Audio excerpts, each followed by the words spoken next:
নমস্কাৰ, মোৰ চেনেলৰ অন্য এটা ভিডিঅ'লৈ আপোনালোকক স্বাগতম জনাইছোঁ। এইটো বৰ দীঘল ভিডিঅ' নহয়, এটা সৰু মিনি ভিডিঅ' হয়। আৰু আজি ভাবিলোঁ ৰাতি আমি ৰুটিকে খাওঁ। বহুত দিন ৰুটিও খোৱা নাই ৰাতি। তাৰপিছত এয়া আটা খনাত লাগি আছোঁ। আৰু ভিডিঅ'টো তাৰমানে ৰুটিখিনি সনা কি দিছোঁ, তেল কিমান দিছোঁ, কি কথা এইবোৰ কি দিছোঁ তাৰমানে সেইখিনি দেখুৱাব পৰা নহ'ব, কাৰণ মই ইমান দীঘলীয়াকৈ ভিডিঅ'টো বনোৱা নাই। আৰু ৰুটি আৰু মাংস আনি থৈছে, ৰুটিয়ে মাংসই খাওঁ বুলি ভাবিলোঁ। আৰু এয়া আটা সানি আছোঁ। আপোনালোকক ভাবিলোঁ ভিডিঅ'টো বনাই দিওঁ, কাৰণ মই বহুত দিন এই ভিডিঅ'টো ভিডিঅ' বনোৱাই হোৱা নাই।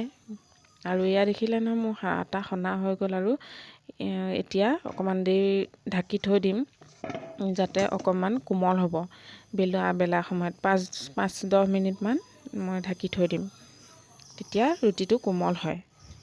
আৰু এয়া মই গোটা লাডু কৰি লৈছোঁ বেলিবৰ কাৰণে, এয়া দেখিছে নহয়।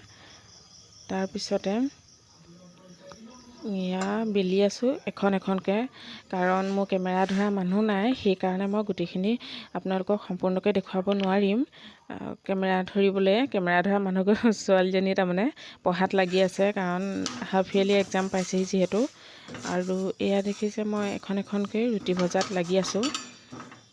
আৰু আমাৰ গেছটো তাৰমানে খুব কমকৈ ওলায়, সেইকাৰণে ৰুটিটো অকণমান বহুত দেৰি লাগিছে অকণমান সিজিবৰ কাৰণে। আৰু এয়া আপোনালোকে চাই থাকক।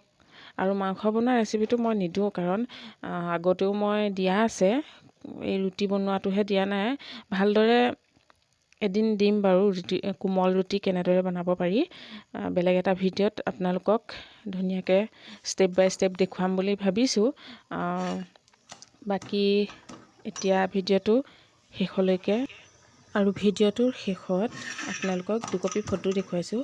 সেই দুকপি ফটো এজনী হৈছে মোৰ বেষ্ট ফ্ৰেণ্ড হয়, LP স্কুলৰ পৰা একেলগে পঢ়া। আৰু মই তাহাঁতৰ ঘৰলৈ গৈছিলোঁ, আৰু সেই ফটো দুকপি আপোনালোকৰ আগতো শ্বেয়াৰ কৰিলোঁ।